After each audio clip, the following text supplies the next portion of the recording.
मनुष्य को चाहिए कि सबसे पहले एक बार 5 मिनट का समय दे करके अपने जीव प्रतिदिन के कार्यों का निरीक्षण करें। हर व्यापारी सायंकाल के समय अपने खाता वही देखता है, सामान देखता है, नोट गिनता है, कितने की बिक्री हुई, हिसाब किताब लगाता है, चोर तो तिजोरी में रखता है, चाबी बंद करता है और फिर जाता है भोजन किया, आराम। अर्थात हिसाब किताब पूरा करने के बाद उसी प्रकार आपको भी अगर नित्य आप हिसाब किताब करेंगे, सुबह से मैंने क्या क्या किया, आपके दिमाग में आ जाएगी। जहां आपने गलती की है भगवान से प्रार्थना, दोबारा भूल हो गई मगर ऐसी गलती दोबारा हमसे ना हो, हम नहीं करेंगे।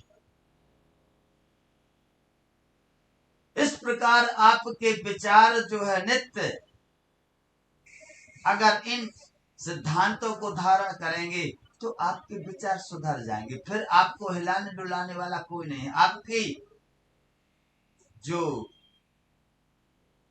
प्रगति है, आपकी जो विकास है, आपका विकास रुकने वाला है।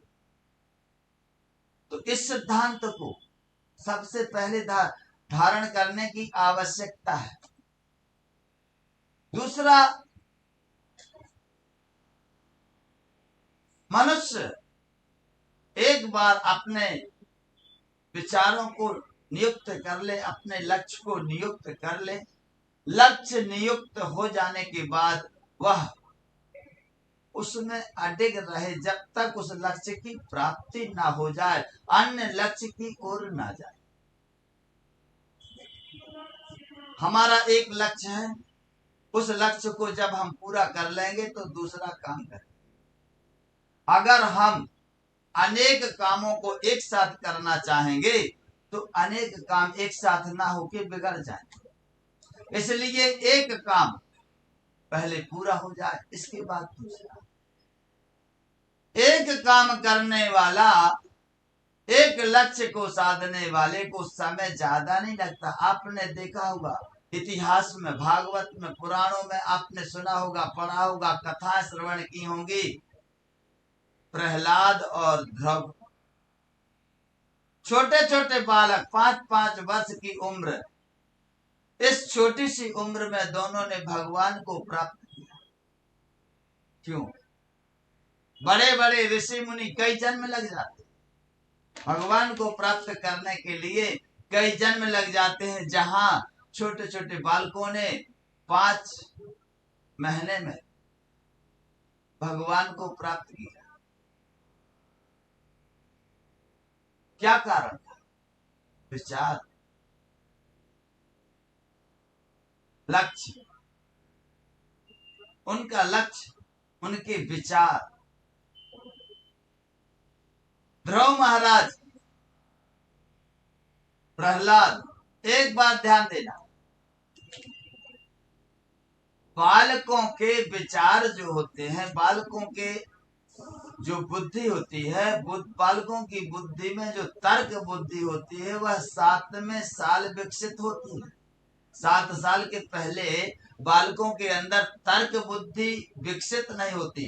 अर्थात 7 वर्ष तक बालक से अगर झूठ बोलोगे तो जो झूठ बोला है आपने वह उसके दिमाग में सत्य में बैठ जाएगा, उसे जो झूठ नहीं समझ पाएगा। 7 साल के बाद में उसे तर्क बुद्धि प्राप्त होती है, निर्णय करने की बुद्धि प्राप्त होती है कि आप गलत बोल रहे हो, यही सही बोल रहे हो। यह 7 साल के बाद उसमें प्रकट होती है तर्क बुद्धि, यह सही है या गलत है, निर्णय करने की शक्ति।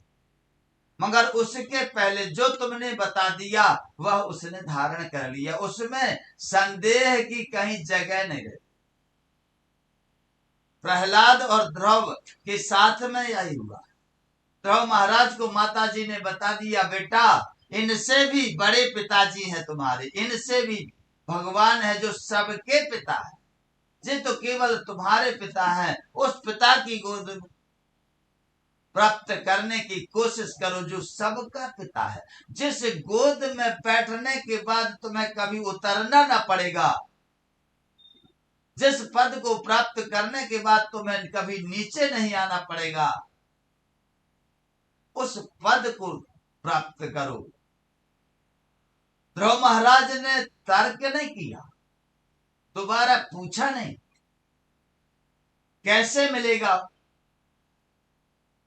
विधि पूछ ली। अर्थात 6 वर्ष तक बालक की बुद्धि में यह नहीं होता कि यह निर्णय ले सके या संदेह कर सके, ऐसी उसकी बुद्धि में होता ही नहीं। 6 वर्ष के बाद में तर्क बुद्धि उत्पन्न होने लगती है, विकसित होने लगती है, तब फिर वह प्रश्नों करता है, अपने संदेह आपके प्रश्नों का खंडन करेगा, संदेह को समाप्त करने के लिए। उसके पहले उसने जो पालिया धारण कर दी।